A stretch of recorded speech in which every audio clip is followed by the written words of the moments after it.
Today, students, we are going to take a new concept, और that is optical path. अब अपन ये पढ़ने जा रहे हैं कि ऑप्टिकल पाथ क्या होता है. तो I want to explain you in very simple manner कि मैंने यहाँ पर एक लाइट वेव लिए, एक wave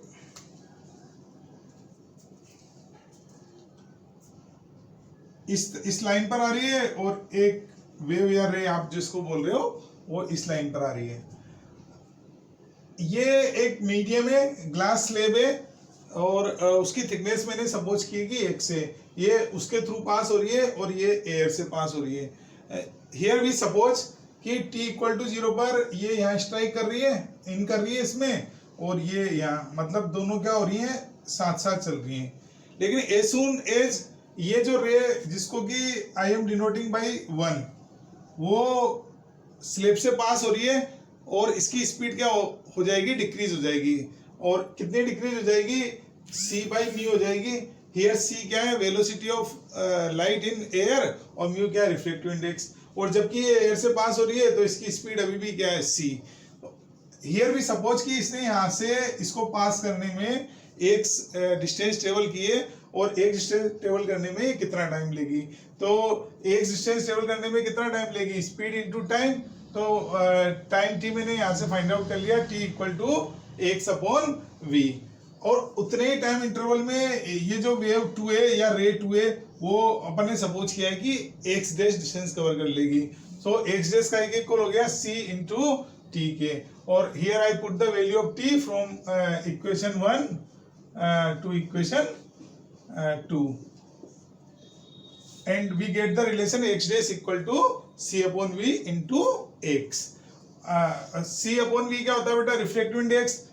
so x dash equal to mu x. तो यहाँ पर इसका मीनिंग ये है कि अगर कोई वेव या रे एक डिस्टेंस ट्रेवल करती है किसी मीडियम में, तो अगर वो किसी मीडियम की जगह अगर एयर में चलती है तो उसी टाइम इंटरवल में it will cover the distance mu x. And mu x और x dash is called the optical path. और ऑप्टिकल पाथ मिल गया मेरे को. अब अगर now I have to calculate the path difference, तो इन दोनों में कितना पाथ डिफरेंस आ गया, that is x dash minus x. So path difference equal to x dash minus x और mu x minus x. So it is mu minus 1 into x.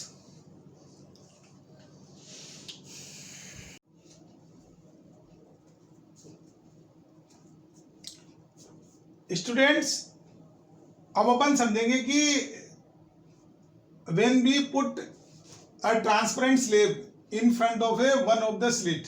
जैसे यहाँ पर अपने कोई भी ट्रांसपेरेंट स्लेब रखी स्लिट के आगे, लेकिन अपन यहाँ पर देख रहे हैं तो यहाँ पर मैंने क्या किया है कि H1 जो स्लिट है उसके आगे एक ट्रांसपेरेंट स्लेब, उसकी थिकनेस कितनी है t और रिफ्लेक्टिव इंडेक्स कितना है म्यू, वो एक पुट कर दिए. तो अब अपन देख रहे हैं कि फ्रिंज पैटर्न पर क्या इफेक्ट पड़ेगा, वो किस तरीके से शिफ्ट होगा. सो अपन ने पहले एग्जांपल लिया है कि विदाउट ट्रांसपेरेंट फिल्म लिया अपन ने.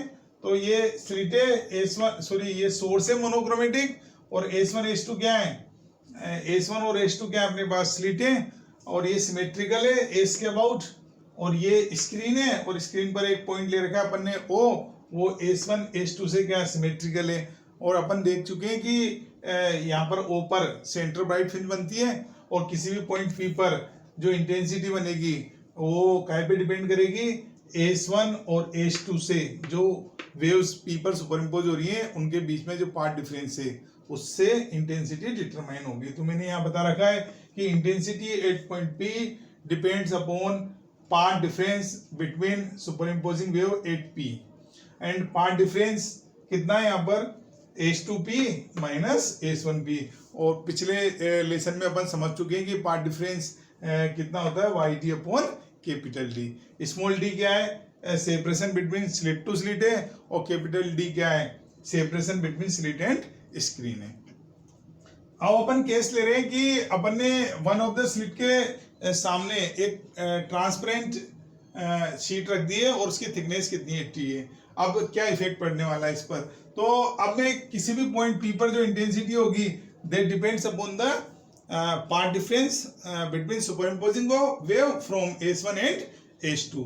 तो अपन ने पाथ डिफरेंस लिखने के लिए इसका पाथ तो कितना है पी पर पहुंचने के लिए SS2 H2P, so I write here SS2 plus H2P minus इसका पाथ कितना है SS1 प्लस कितना है ये S1P, उसमें से कितना सब्ट्रैक्ट हो गया T, तो S1P माइनस T, लेकिन T की जगह कितना पाथ हो गया, मैंने अभी बताया था आपको कि ऑप्टिकल पाथ कितना होता है म्यू T, तो ये T से तो डिक्रीज हुआ है और म्यू T से इंक्रीज हो गया, so it is total path from S2P through S1 that is SS1 plus S1P minus T plus mu T।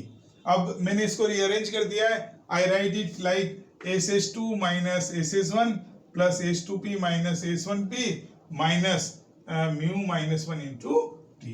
Because of symmetry SS2 equal to कितना है SS1 है, तो ये दोनों कैंसिल हो गए और S2P माइनस S1P अपन ने देखा है कि कितना होता है YD upon D, so I write path difference equal to YD upon capital D minus mu minus 1 into T for bright fringe at P।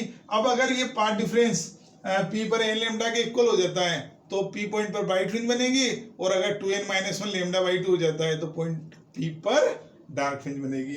So for bright fringe at P path difference का equal कर दिया मैंने n lambda के, और from 1 and 2 मैंने इनको put कर दिया है, so relation become YD upon capital D minus mu minus 1 T equal to n lambda. Students इसी तरीके से अगर पॉइंट P पर डार्क फ्रिंज बनती है तो फिर पॉइंट P पर पाथ डिफरेंस कितना होगा 2n minus 1 lambda by 2। as such I compare the equation 1 and equation 3, so YD upon D minus mu minus 1 into T equal to 2n minus 1 lambda by 2, 2n minus 1 lambda by 2, it gives the position of the nth dark fringe on the screen. If at point P there is the central bright fringe, तो for central bright fringe क्या होता है path difference का equal होता है 0 के equal, so I write path difference YD upon D minus mu minus 1 T equal to 0 and Y as such I get Y equal to mu minus 1 T D upon capital D। Here Y is the shift in the fringe pattern. इसका मतलब है कि जो centre bright fringe पहले before insertion of the transparent sheet कहां पर बन रही थी O पर, और अब वो कहां पर बन रही है Y पर, और Y की पोजीशन क्या हो गई mu minus 1 T capital D upon small d।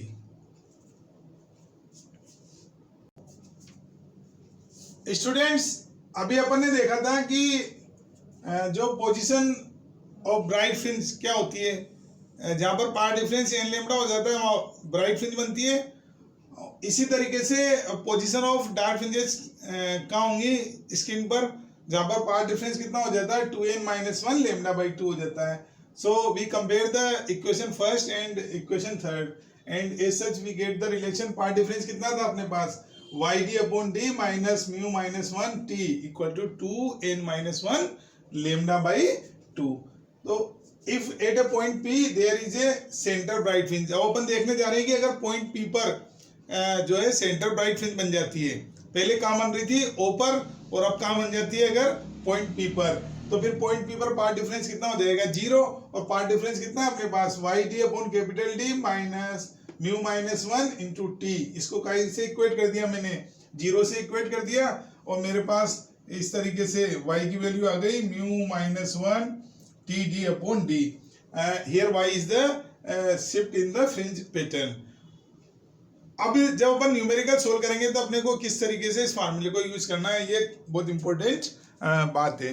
तो इसको समझाने के लिए मैंने y इक्वल टू लिखा है mu minus 1 T D upon D, और अपने को पता है कि बीटा का इक्वल होता है fringe width lambda D upon D, as such capital D upon D का इक्वल है बीटा अपॉन लेमडा के। तो अपन ने इक्वेशन 4 और 5 को क्या कर दिया कंपेयर कर दिया, as such we get the relation y equal to mu minus 1 T upon lambda into beta। अब जब भी आप न्यूमेरिकल सोल्व करोगे तो आपको you have to put all these value except beta. आपको म्यू की वैल्यू पुट करनी है, टी की वैल्यू पुट करनी है और लेमडा की। As such you will get y in term of beta. If y is beta by 2 or 3 beta by 2 or 2n minus 1 beta by 2 है। तो these are the position of dark fringes on screen। तो अगर जैसे suppose आपने 3 beta by 2 आया आपके पास y की value, और 3 बीटा बाई 2 किसकी पोजीशन है, सेकेंड डार्क फ्रिंज की, तो फिर आप बोलोगे कि जो सेंटर ब्राइट फ्रिंज है वो सेकेंड डार्क फ्रिंज पर शिफ्ट हो गई। कब शिफ्ट हो गई, जब आपने S1 के सामने एक ट्रांसपेरेंट थिन फिल्म रख दी है। इसी तरीके से अगर y आपको बीटा 2 बीटा और n लेमडा n बीटा मिल जाता है तो these are the position of bright fringes on the screen. Suppose अगर आपको ये y इक्वल टू 2 बीटा मिल जाता है, इसका मतलब है कि आपने थिन फिल्म लगाने से जो सेंटर ब्राइट फ्रिंज थी वो पुराने पैटर्न पर जहाँ सेकंड ब्राइट फ्रिंज बन रही थी वहाँ पर वो क्या हो गई, शिफ्ट हो गई। तो स्टूडेंट्स अगर आपको लेक्चर पसंद आया हो तो आप इसको लाइक करें, शेयर करें, सब्सक्राइब करें।